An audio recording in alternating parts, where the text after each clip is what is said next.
Hello दोस्तों, स्वागत है आपका मेरे YouTube चैनल परीक्षा प्लान में। तो साइंस की आज ये तीसरी क्लास है। इसके पहले 2 क्लास आ चुकी हैं, आप लोग उन वीडियो को भी देख सकते हैं। तो क्लास 6 की बुक का तीसरा चैप्टर है पदार्थों का पृथक्करण।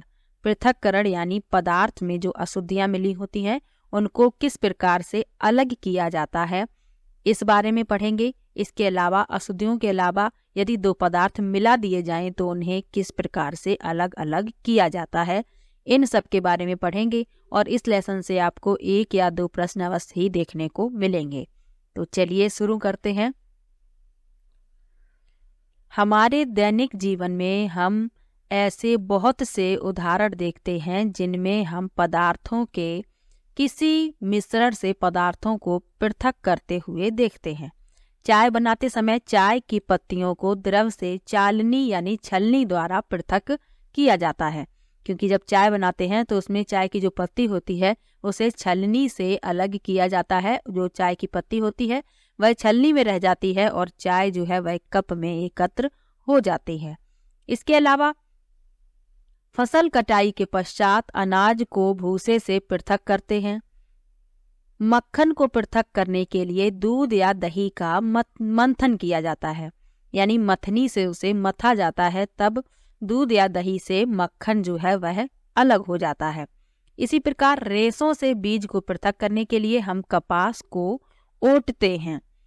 कदाचित आपने नमकीन दलिया अथवा पोहा खाया होगा। यदि आपने यह पाया कि इसमें मिर्च है तो खाने से पहले उन्हें सावधानी पूर्वक निकाल दिया गया होगा, क्योंकि खाने में अधिकतर हरी मिर्ची डाली जाती है और वो काट कर ही डाल दी जाती है।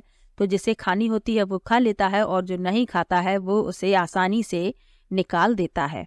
तो जो नहीं खाता है वो उसे पृथक कर देता है, उठाकर अलग रख देता है। तो इसे ही पृथक करना कहते हैं। आगे लिखा है, कल्पना कीजिए कि एक टोकरी में आम और अमरूद भरे हैं और आपसे इन्हें पृथक करने के लिए कहा गया, तो आप क्या करेंगे?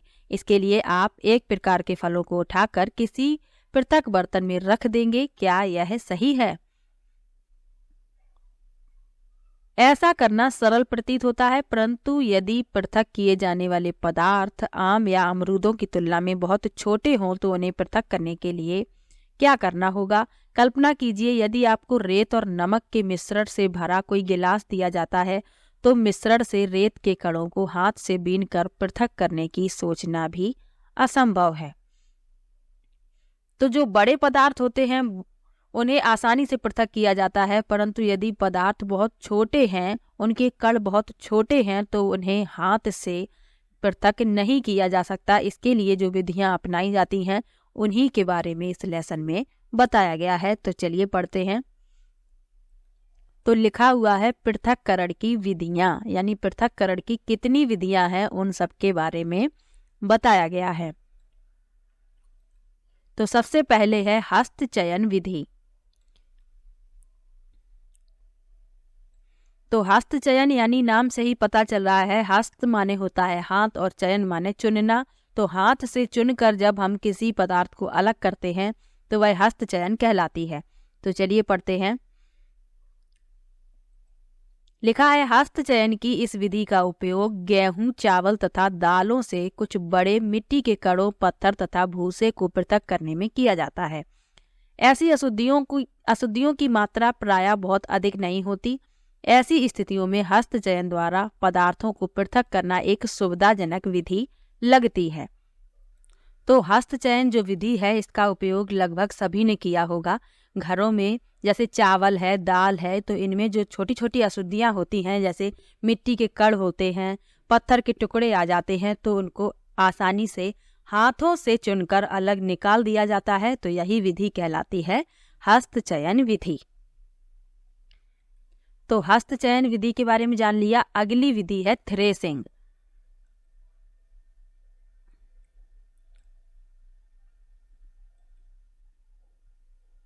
लिखा है, आपने खेत अथवा खलिहानों में गेहूं या चावल की सूखी डंडियों यानी सूखे पौधे के गट्ठर देखे होंगे।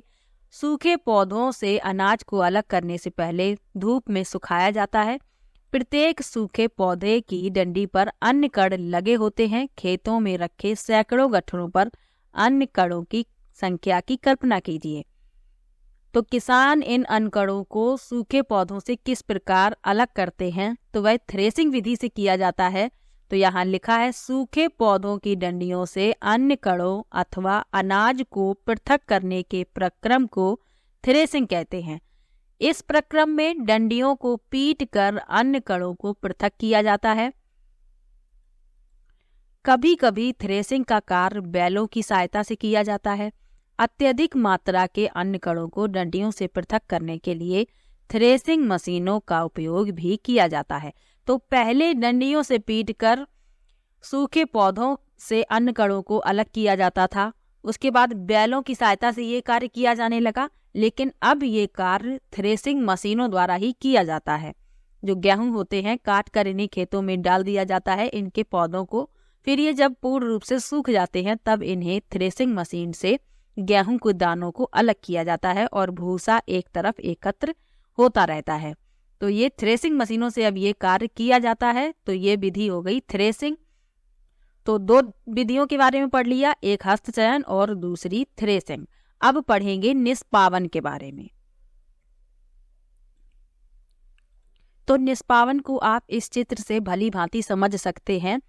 तो निष्पावन में क्या है कि यदि अनाज है और उसमें कुछ ऐसे कण मिले हुए हैं जो अनाज से हल्के हैं, यानी जो अशुद्धियां हैं वो अनाज से हल्की हैं, तो क्या करना है, आपको एक ऊंचे स्थान पर खड़े हो जाना है और सूप में, इस तरीके से ये सूप होता है, उसमें उस अनाज को लेना है और हवा की दिशा, जैसे इस तरफ इसमें हवा चल रही है, और धीरे धीरे उस अनाज को नीचे गिराना है। तो हवा की दिशा में जो अशुद्धियां हैं, यानी जो हल्के भूसे के कण हैं या कुछ और भी अशुद्धियां हैं, वह हवा की दिशा में एक तरफ एकत्र हो जाएंगी और अनाज जो है वह भारी होने के कारण नीचे एकत्र हो जाएगा। तो ये विधि कहलाती है निष्पावन। तो यहाँ लिखा भी है कि निष्पावन का उपयोग पवनों अथवा वायु के झोंकों द्वारा मिश्रण से भारी तथा हल्के अवयवों को पृथक करने में किया जाता है। साधारणतः किसान इस विधि का उपयोग हल्के भूसे को भारी अन्य कणों से पृथक करने के लिए करते हैं। तो जो अनाज होता है वो भारी होता है तो वो नीचे गिरता है, और जो अशुद्धियां होती हैं, भूसा होता है, वह हल्के होने के कारण वायु की दिशा में उड़ता है और एक तरफ एकत्र हो जाता है। तो इस विधि को कहते हैं निष्पावन। तो निष्पावन से प्रश्न पूछा जाता है कि यदि अनाज में हल्की अशुद्धियां होती हैं तो उन्हें किस विधि द्वारा पृथक किया जाता है? तो उसे निष्पावन विधि द्वारा पृथक किया जाता है। अगली पृथक्करण की विधि है चालन। तो अगली विधि चालन है, तो चलिए चालन के बारे में पढ़ लेते हैं। इसका उपयोग हम लोग प्रायः दैनिक जीवन में करते हैं, तो चलिए पढ़ते हैं। लिखा है, कभी कभी हमें आटे में व्यंजन बनाने की इच्छा होती है। कभी कभी क्या, आटे से व्यंजन तो डेली ही बनाया जाता है, रोटी डेली बनती है, तो इसमें जो अशुद्धियां होती हैं आटे में, तो उसे चालन विधि द्वारा ही पृथक किया जाता है। तो इसमें लिखा भी है कि इसमें उपस्थित चोकर अथवा अन्य अशुद्धियों को पृथक करने की आवश्यकता होती है। तब हम क्या करते हैं, इसके लिए हम चालनी विधि का उपयोग करते हैं तथा उसमें आटा डालते हैं। ये चालनी होती है, छलनी भी कहते हैं, जिसे छन्नी भी कहते हैं कई लोग। इसमें आटा डालते हैं तो जो शुद्ध होता है आटा वो नीचे एकत्र हो जाता है, और जो चोकर होता है वो इसमें एकत्र हो जाता है, जिसे फेंक दिया जाता है। आगे लिखा है, आटे के छोटे कण चालनी के छिद्रों द्वारा निकल जाते हैं, जबकि बड़ी अशुद्धियां चालनी में रह जाती हैं। इसके अलावा और भी लिखा है आपने इसी प्रकार के बड़े बड़े चालनों को भवन निर्माण वाले स्थानों पर रेत से कंकड़ तथा पत्थर पृथक करने के लिए उपयोग में लाते हुए देखा है। यानी जब भवन निर्माण किया जाता है तब रेत जो आती है तो उसमें बड़े बड़े पत्थर होते हैं, तो उन्हें बड़े चालनों द्वारा छाना जाता है और उनसे जो उनमें अशुद्धियां होती हैं, जो पत्थर होते हैं, वो निकाल कर फेंक दिए जाते हैं। यहाँ आप इस चित्र में देख भी सकते हैं, कुछ इस तरीके से चालन द्वारा कंकड़ तथा पत्थरों को रेत से पृथक किया जाता है। ये जो रेत है इसमें डाली जाती है, बड़े कण इसी में रह जाते हैं और रेत जो है वो नीचे एकत्र हो जाती है। तो ये चालनी विधि हो गई। तो साधारण इसको याद रखने का तरीका यही है कि जो डेली आटे से चोकर को अलग करते हैं, चालनी से करते हैं, और इसके अलावा भवन निर्माण में रेत से बड़े बड़े पत्थरों को अलग करने के लिए भी चालन का उपयोग किया जाता है। तो ये चालनी विधि हो गई। अगली विधि को पढ़ते हैं। तो अगली विधियां हैं अवसादन, निस्तारण तथा निस्यंदन। इन तीनों के बारे में पढ़ेंगे। तो चलिए, लिखा है कभी कभी मिश्रण के अवयवों को निष्पावन अथवा हस्तचयन द्वारा पृथक करना संभव नहीं होता। उदाहरण के लिए चावल तथा दाल में धूल मिट्टी जैसे हल्के कण हो सकते हैं। चावल तथा दालों को पकाने से पहले इस प्रकार की अशुद्धियां कैसे पृथक करते हैं? प्रायः पकाने से पहले चावल या दालों को जल से धोया जाता है। जब आप चावल या दाल में जल डालते हैं तब उन पर चिपकी हुई अशुद्धियां जैसे धूल के कण पृथक हो जाते हैं। ये अशुद्धियां जल में चली जाती हैं। अब सोचिए, बर्तन की तली में कौन डूबेगा, चावल या धूल? क्या आपने देखा कि बर्तन को थोड़ा टेढ़ा करके जल को बाहर गिराया जाता है? तो मिश्रण में जल मिलाने पर भारी अवयवों के नीचे तली में बैठ जाने के प्रक्रम को अवसादन कहते हैं। अवसादित मिश्रण को बिना हिलाए जल को मिट्टी सहित उड़ेलने की क्रिया निस्तारण कहलाती है। यानी जैसे चावल में अगर मिट्टी या धूल है तो उसे जल से धोएंगे, और जब चावल जल में डालेंगे तो चावल तली में नीचे इकट्ठे हो जाएंगे और जो जल है उसमें वो अशुद्धियां घुल जाएंगी। तो उसे बर्तन को थोड़ा सा टेढ़ा करके जल को बाहर निकाल दिया जाता है। तो ये विधि कहलाती है, जल को बाहर निकालने की जो क्रिया है वह कहलाती है निस्तारण, क्योंकि इसमें जो जल होता है उसमें अशुद्धियां घुल जाती हैं और वो जल इसीलिए बाहर निकाल दिया जाता है। और जो तली में चावल इकट्ठे हो जाते हैं, तो ये जो तली में चावल इकट्ठे होने की जो क्रिया है वह कहलाती है अवसादन। तो ये अवसादन और निस्तारण, तली में चावलों का इकट्ठा होना अवसादन है, और मिट्टी सहित जल को बाहर निकालने की जो क्रिया है वह निस्तारण कहलाती है। यहाँ आप इस चित्र से भी समझ सकते हैं। तो यहाँ इस जल में मिट्टी को मिलाया गया है। थोड़ी देर में क्या होगा कि मिट्टी जो है वह नीचे इकट्ठी हो जाएगी और जल जो है वह दूसरे पात्र में निकाला जा सकता है और मिट्टी इसकी तली में एकत्र हो जाएगी। तो ये होता है अवसादन और निस्तारण। अब जान लेते हैं निस्यंदन के बारे में। तो निस्यंदन के बारे में पढ़ लेते हैं।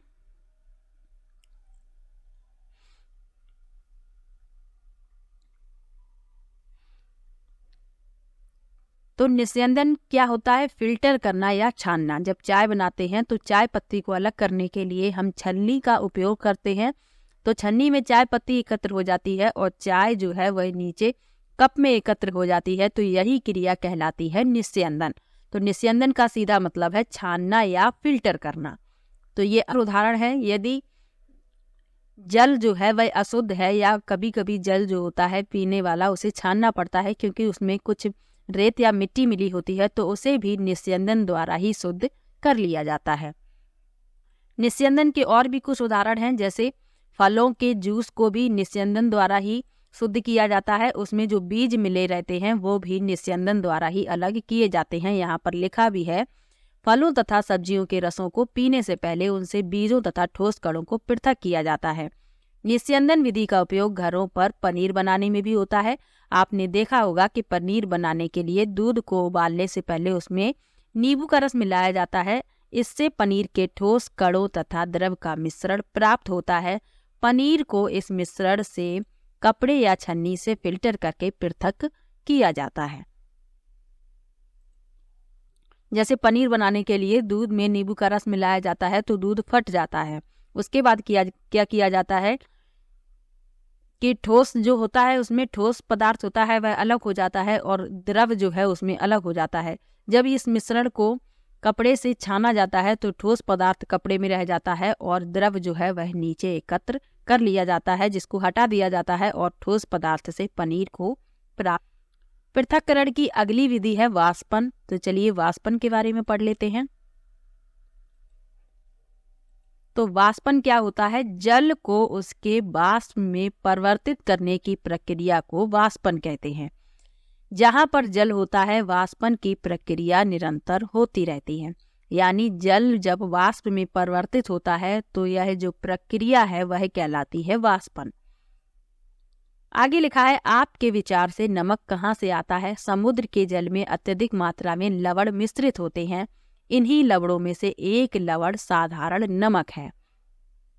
जब समुद्र के जल को बड़े बड़े उथले गड्ढों में भरकर छोड़ दिया जाता है तो सूर्य के प्रकाश से जल गर्म होकर वाष्पन द्वारा धीरे धीरे वाष्प में बदलने लगता है। कुछ समय बाद सारा जल वाष्पित हो जाता है तथा ठोस लवण नीचे बच जाते हैं। तत्पश्चात इन लवणों के मिश्रण का शोधन करके साधारण नमक प्राप्त किया जाता है। यानी वाष्पन का सबसे अच्छा उदाहरण है नमक।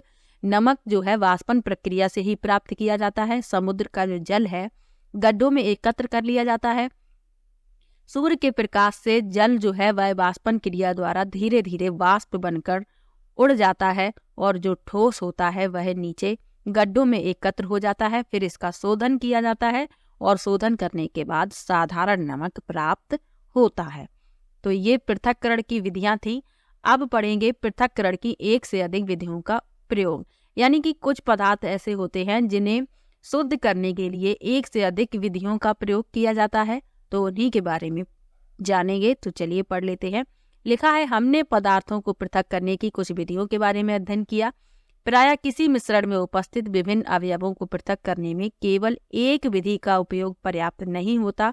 ऐसी स्थिति में हमें एक से अधिक विधियों का उपयोग करने की आवश्यकता होती है। तो पृथक्करण की एक से अधिक विधियों का उपयोग कैसे करते हैं इसके बारे में क्रियाकलाप से पढ़ना पड़ेगा। तो चलिए इसको पढ़ लेते हैं। लिखा है, रेत और नमक का मिश्रण लीजिए। यानी रेत और नमक को एक साथ मिलाना है। फिर क्या करना है? इस मिश्रण को बीकर में रखिए और इसमें कुछ जल मिलाइए। इसको बीकर में रखना है और फिर रेत और नमक के मिश्रण में जल मिला देना है। इसके बाद बीकर को कुछ समय के लिए एक और रख दीजिए। क्या आप यह देखते हैं कि रेत बीकर की तली में बैठ रहा है? यानी रेत जो है वह बीकर की तली में इकट्ठा हो जाता है। तो इसे कैसे पृथक कर सकते हैं? इसे निस्तारण या निस्यंदन द्वारा पृथक कर सकते हैं।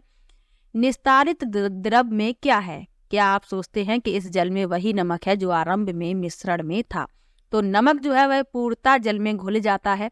तो जो जल निस्तारित किया उसमें नमक की मात्रा होगी। अब इस नमक को कैसे पृथक करना है इसके बारे में पढ़ेंगे। लिखा है, अब इस निस्तारित द्रव से नमक व जल को पृथक करना है। इस द्रव को किसी केतली में भरकर इसका ढक्कन बंद कीजिए। अब कुछ समय तक केतली को गर्म कीजिए। क्या आप केतली की टोंटी से भाप निकलती देखते हैं?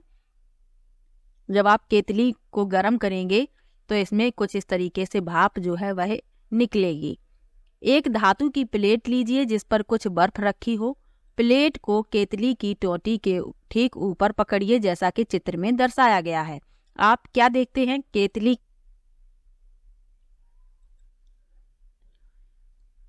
जब भाप बर्फ से ठंडी की गई प्लेट के संपर्क में आती है तो वह संघनित होकर द्रव जल बन जाती है। प्लेट के नीचे से बूंद बूंद होकर नीचे गिरने वाला यह जल संघनन द्वारा भाप बना है। जल वाष्प से उसकी द्रव अवस्था में परिवर्तित होने की प्रक्रिया को संघनन कहते हैं। यानी जल वाष्प से उसकी द्रव अवस्था में जब परिवर्तन हो जाता है तो यह प्रक्रिया कहलाती है संघनन। आगे लिखा है, जब सारा जल वाष्पित हो जाता है तो फिर केतली में पीछे क्या छूट जाता है? इस प्रकार हमने मिश्रण से नमक, रेत तथा जल को निस्तारण, निस्यंदन, वाष्पन तथा संघनन विधियों का प्रयोग कर सफलतापूर्वक पृथक किया।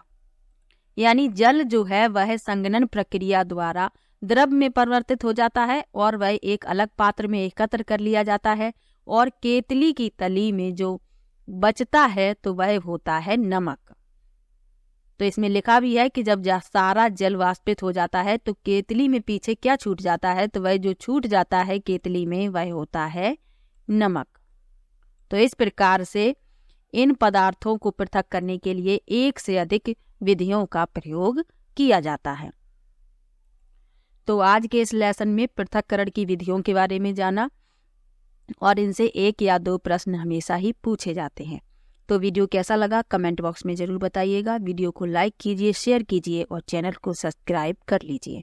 मिलते हैं नेक्स्ट वीडियो में, तब तक के लिए अपना ख्याल रखिए, मुस्कुराते रहिए।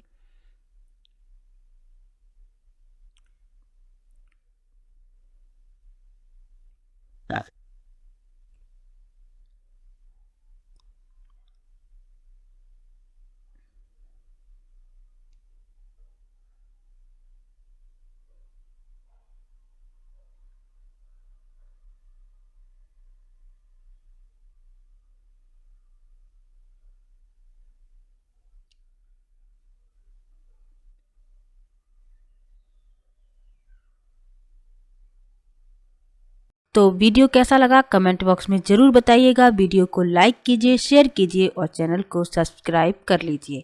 मिलते हैं नेक्स्ट वीडियो में, तब तक के लिए बाय बाय।